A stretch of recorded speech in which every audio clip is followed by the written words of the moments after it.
Hindi naging problema ang all-Filipino lineup ng San Miguel Beermen para magwagi kontra Alaska Aces. Ayon kay head coach Leo Austria, matapos ang panalo ay nasa plano na ng management ang kumuha ng temporary replacement para kay injured import na si AC Reed. Gayun din ang Asian import. Ang buong detalye mula kay Ria Arevalo ng Sports Radio 918. Nanatili sa top 4 ng standings ang San Miguel Beermen matapos talunin ang Alaska Aces sa pagpapatuloy ng PBA Governors Cup kagabi. Panalo ang Beermen 106-103 para hawakan ang record na 5 wins against 2 losses. Kasalo ang Mahindra Enforcer at Barangay Ginebra San Miguel.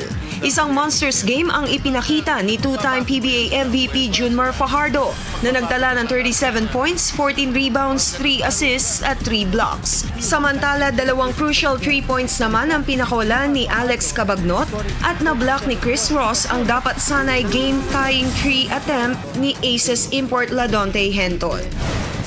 We realized na we didn't have an import to play, and then I motivated them and I told them that nobody will help us except ourselves.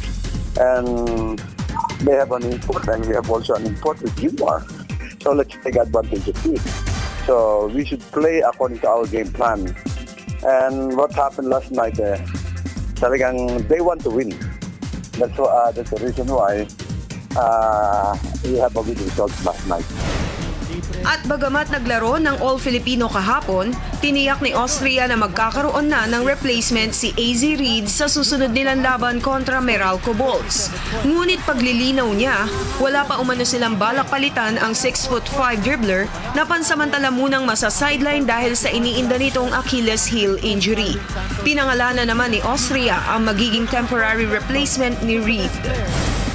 Already have a plan B na probably tomorrow or Saturday we have another import to replace ACs, and we will see what he can do to help our team. For the meantime, I think it is he is single carry. The one who played for Barako Bull I think 3 years ago. Samantala, ipinaliwanag din ni Austria ang nauna ng pahayag ng management na kukuha sila ng Asian import para sa season-ending conference. Kung magkakaroon ng linaw yun. But we're talking regarding this Asian import to beef up our point guard position. Dahil if you still remember, we lost to Global because lack of point guard.